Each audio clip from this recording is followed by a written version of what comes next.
আসসালামু আলাইকুম। কর্ণ কর্ণফুলী সরকারি কলেজ কর্তৃক আয়োজিত অনলাইন ক্লাস কার্যক্রমে একাদশ এবং দ্বাদশ শ্রেণীর ব্যবসা শিক্ষা বিভাগের সকল শিক্ষার্থী বন্ধুদেরকে ফিন্যান্স, ব্যাংকিং ও বিমা অনলাইন ক্লাসে স্বাগতম।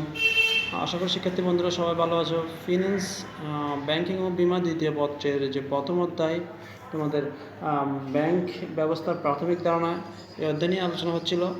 তোমাদের যে অ্যাসাইনমেন্ট, যে কার্যক্রমগুলো হবে বা চলমান আছে এখন একাদশ শ্রেণীর, তোমাদের যে প্রথম অ্যাসাইনমেন্ট সেটি এই অধ্যায়ের উপরে হতে পারে, কারণ যেহেতু প্রথম অধ্যায়। তো আমি ইতিপূর্বে এই অধ্যায়ের উপরে যদিও আলোচনা করেছি, এখন আবার নতুনভাবে কয়েকজনের অনুরোধে আমি আবার আলোচনাটা শুরু করলাম।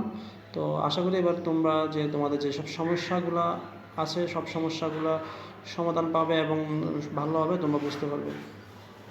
তো যে কয়েকটি ক্লাস এই অধ্যায়ের উপর আমরা করেছি, তো আমরা আলোচনা করার চেষ্টা করেছিলাম তোমার হচ্ছে যে ব্যাংকের উৎপত্তি, ব্যাংকের যে ক্রয় বিকাশের ইতিহাস, তারপর ব্যাংক ব্যবস্থার ধারণা, ব্যাংকিংটা কী, ঠিক আছে, তারপর আধুনিক ব্যাংকের যে পূর্বসূরি কারা সে বিষয়ের উপরে, তারপর ব্যাংকের উদ্দেশ্যগুলি সম্পর্কে আলোচনা করা হয়েছে, এবং আধুনিক ব্যাংকের যে কার্যাবলী তা নিয়ে আলোচনা করা হয়েছে। তো আজকে আমরা আলোচনা করব অর্থনৈতিক উন্নয়নে ব্যাংকের যে গুরুত্ব, সেই গুরুত্ব সম্পর্কে।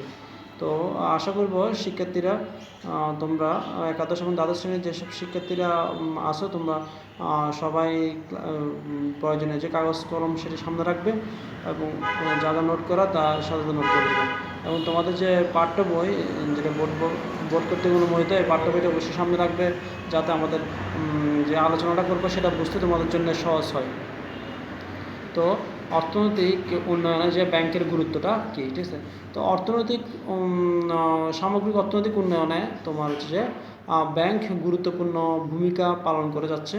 তো অর্থনৈতিক উন্নয়নে ব্যাংক যেসব বিষয়ের উপরে গুরুত্ব আরোপ করে যায় বা গুরুত্ব দিয়ে যাচ্ছে, সেই বিষয়গুলো হচ্ছে যে তোমার কৃষি উন্নয়নে ব্যাংকের গুরুত্ব বা অবদানটা, তারপর শিল্প উন্নয়নে ব্যাংকের যে গুরুত্বপূর্ণ অবদানগুলো সেগুলো, তারপর ব্যবসা বাণিজ্যে তোমার ব্যাংকের গুরুত্বপূর্ণ অবদান সেই সব বিষয়। তারপর হচ্ছে অন্যান্য অবদান বলতে সেখানে আরও কিছু অবদান বোঝানো হয়েছে, যেমন হচ্ছে গৃহ নির্মাণ ঋণ, তারপর হচ্ছে ভোক্তা ঋণ, তারপর গাড়ি ঋণ, শিক্ষা ঋণ, বিবাহ ঋণ, ঠিক আছে, ইত্যাদি ঋণের মাধ্যমে তোমার হচ্ছে দেশের অর্থনৈতিক এবং সার্বিক উন্নয়নে ব্যাংক গুরুত্বপূর্ণ ভূমিকা পালন করে যাচ্ছে। তো আমরা প্রথমে আলোচনা করব তোমার হচ্ছে যে আলোচনা করার চেষ্টা করব কৃষির যে উন্নয়নে, ঠিক আছে, কৃষিকাজের জন্য ব্যাংকের যে অবদান সেটা সম্পর্কে আমরা আলোচনা করার চেষ্টা করি, ঠিক আছে। তো সবাই লক্ষ্য করো, ঠিক আছে, কৃষি উন্নয়নে ব্যাংকের অবদান সেটা আমরা এভাবে বলতে পারি, বাংলাদেশের মতো তোমার দেশে কৃষির উন্নয়নের জন্য, ঠিক আছে, ব্যাংকের অবদানটা কি অনস্বীকার্য। তো উন্নয়নশীল দেশের কৃষকেরা তোমার দরিদ্র হওয়ায় তাদের কাছে তোমার সঞ্চিত অর্থ কী থাকে, অপ্রতুল থাকে, ঠিক আছে। তো অপরদিকে কৃষি ব্যবস্থাকে আধুনিকায়নের জন্য বেশি বিনিয়োগের কী হয়, প্রয়োজন হয়, ঠিক আছে। তো এই জন্য ব্যাংক কৃষিক্ষেত্রে উন্নয়নের জন্য বিভিন্ন ধরনের ঋণ দেয়, ঠিক আছে, এবং তোমার খাদ্যশস্য ঋণ, তোমার হাঁস মুরগি এবং মৎস্য খামার ঋণ, ঠিক আছে। তো উন্নত বীজ ঋণ বা কীটনাশক ওষুধ ঋণ, অর্থকরী তোমার শস্যের ঋণ, তারপর হচ্ছে তোমার হচ্ছে যে ফলের বাগানের জন্য ঋণ, গুদামজাতের জন্য ঋণ, তারপর হচ্ছে গরু ছাগল পালনের জন্য ঋণ, ইত্যাদি ধরনের কি ঋণ দিয়ে থাকে, ঠিক আছে। তো তোমার কৃষি নির্ভর দেশগুলোতে ব্যাংক চাহিদা এবং প্রকৃতি অনুযায়ী বিভিন্ন ধরনের ঋণ দিয়ে অর্থনৈতিক উন্নয়নে বিশেষভাবে কি অবদান রাখে, ঠিক আছে। তো বাংলাদেশের কৃষকের অর্থনৈতিক উন্নয়নের জন্য বাংলাদেশ কৃষি ব্যাংক প্রতিষ্ঠিত হয়। তো এই ব্যাংকের মূল উদ্দেশ্য হলো তোমার হচ্ছে কৃষি উন্নয়নের জন্য তোমার পরিকল্পিতভাবে পর্যাপ্ত ঋণ সরবরাহ করা, ঠিক আছে। এরপর আমরা আলোচনা করার চেষ্টা করি শিল্প উন্নয়নে ব্যাংকের যে অবদান সেটা, ঠিক আছে।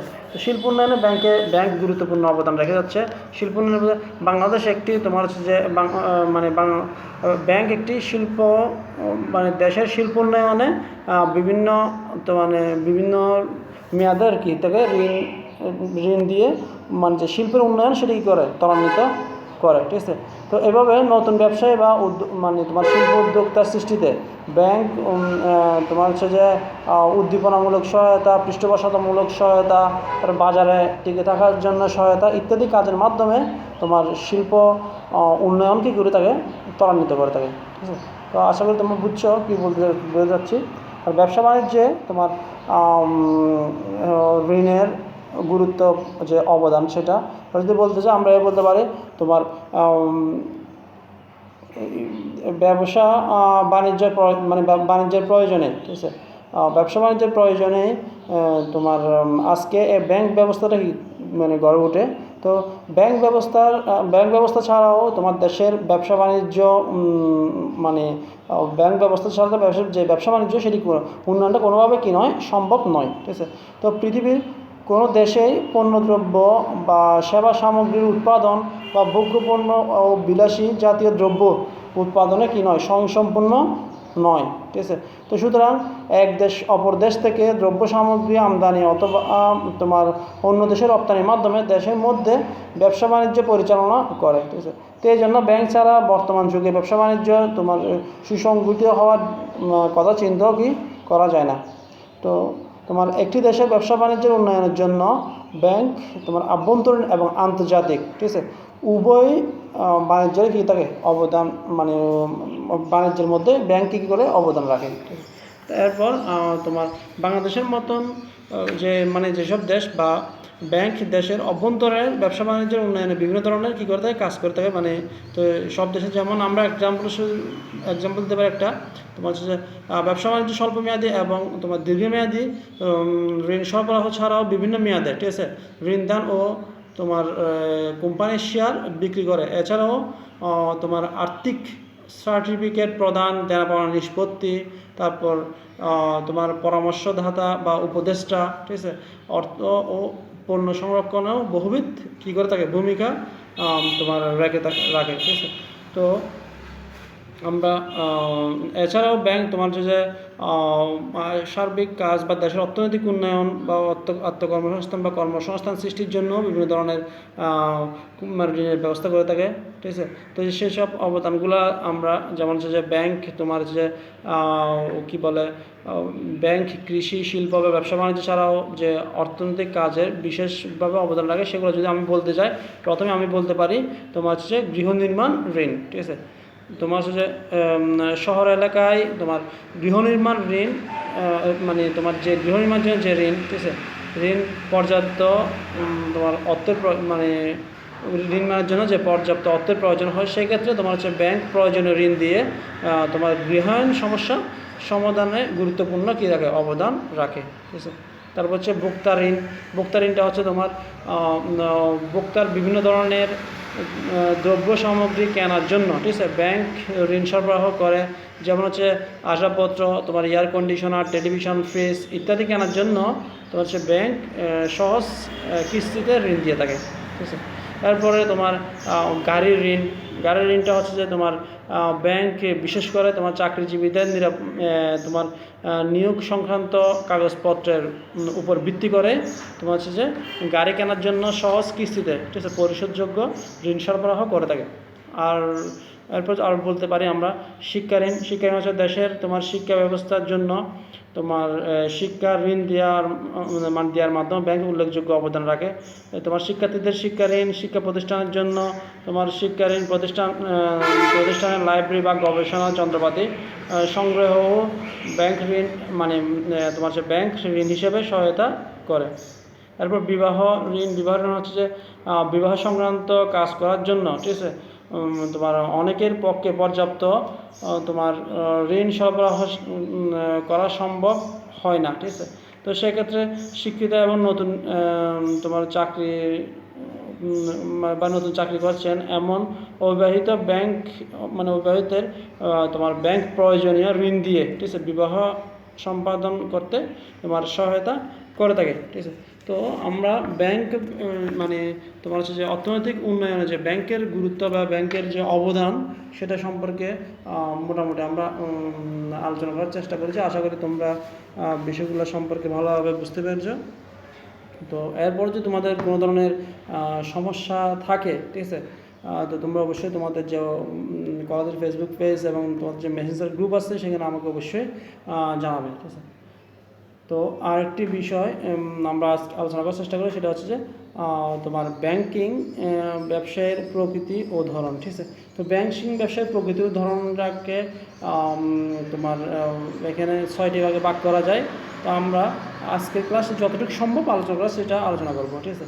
প্রথমটা হচ্ছে যে তোমার মালিকানা ভিত্তিক ব্যাংক, তারপর হচ্ছে যে তোমার কাঠামো ভিত্তিক ব্যাংক, এরপর কার্যভিত্তিক ব্যাংক, তারপর যে গ্রাহক ভিত্তিক ব্যাংক, তারপর যে তালিকা ভিত্তিক ব্যাংক, তারপর হচ্ছে গ্রাহক সেবা ভিত্তিক ব্যাংক, ঠিক আছে।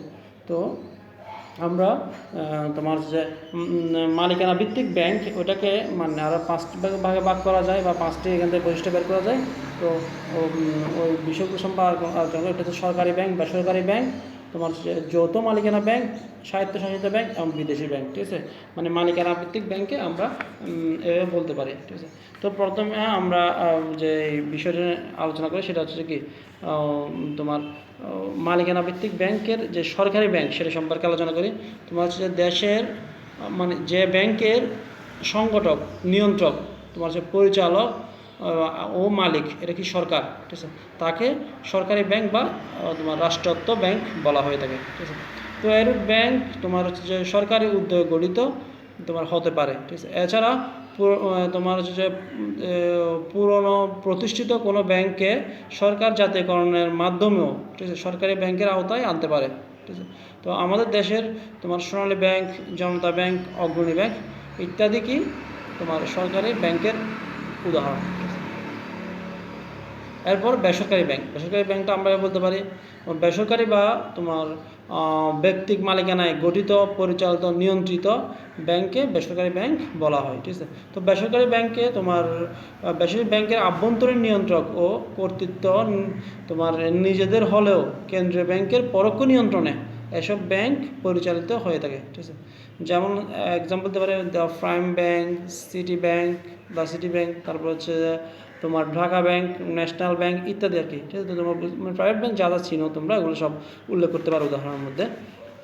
এরপর আমরা যৌথ মালিকানাধীন ব্যাংক, ঠিক আছে। যৌথ মালিকানাধীন ব্যাংক বলতে এখানে যেসব ব্যাংক সরকারি এবং বেসরকারি যৌথ মালিকানায় গঠিত, নিয়ন্ত্রিত এবং পরিচালিত হয় তাদেরকে কি যৌথ মালিকানাধীন ব্যাংক বলা হয়, ঠিক আছে। তো তোমার মানে এসব ব্যাংকের ক্ষেত্রে তোমার সাধারণত 51% হচ্ছে তোমার শেয়ার মালিক বা তোমার শেয়ারের মালিক সরকার থাকে, আর 49 শেয়ারের মালিক বেসরকারি ব্যক্তিবর্গ মানে হয়ে থাকে, ঠিক আছে। যেমন তোমার এক্সাম্পল দিতে পারো তোমার রূপালী ব্যাংক লিমিটেড, ঠিক আছে। রূপালী ব্যাংকের 51 রূপালী ব্যাংকের যে 51% শেয়ারের মালিক হচ্ছে যে সরকার, ঠিক আছে। আর 49% যে শেয়ার, 49%-এর মালিক এটা হচ্ছে যে সাধারণ যে গ্রাহক, ওদের যে শেয়ার হোল্ডার ওনারা, ঠিক আছে। এরপর আমরা আলোচনা করব বিদেশি ব্যাংক সম্পর্কে, ঠিক আছে। তো বিদেশি ব্যাংক হচ্ছে যে সম্পূর্ণভাবে বিদেশি মালিকানার প্রতিষ্ঠিত ব্যাংকে বিদেশি ব্যাংক বলা হয়, ঠিক আছে। তো প্রতিটি দেশে মানে পৃথিবীর প্রায় সব দেশে অন্য ব্যাংক মানে অন্যান্য দেশের কি ব্যাংক আছে, ঠিক আছে। যেমন হচ্ছে স্ট্যান্ডার্ড চার্টার্ড ব্যাংক, এটা হচ্ছে বাংলাদেশে বিদেশি একটি ব্যাংক, বাংলাদেশে ব্যবসায়িক কার্যক্রম পরিচালনা করা যাচ্ছে। তারপর সিটি ব্যাংক, ঠিক আছে, এসবিসি ব্যাংক, ঠিক আছে, এগুলো সবগুলো বিদেশি ব্যাংক। এগুলো বাংলাদেশেও কি সফলতার সাথে তাদের যে ব্যাংকিং কার্যক্রম সেটা পরিচালনা মানে করে যাচ্ছে। তো আমরা এতক্ষণ যে আলোচনা করলাম এখানে আমরা আলোচনা করার চেষ্টা করেছি তোমার অর্থনৈতিক উন্নয়নে ব্যাংকের যে গুরুত্ব সেটি সম্পর্কে আমরা আলোচনা করেছি। তারপর তোমার ব্যাংকিং ব্যবসায়ের প্রকৃতির মধ্যে আমরা আলোচনা করার চেষ্টা করেছি। মালিকানা ভিত্তিক যে ব্যাংক এটা সম্পর্কে আমরা আলোচনা করার চেষ্টা করেছি। তো আজকের ক্লাসটা আমরা এখানে শেষ করতেছি।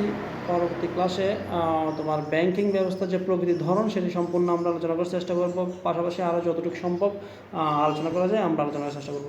তো আজকের ক্লাসটা আমরা এখানে শেষ করতেছি। ধন্যবাদ সবাইকে। আসসালামু আলাইকুম।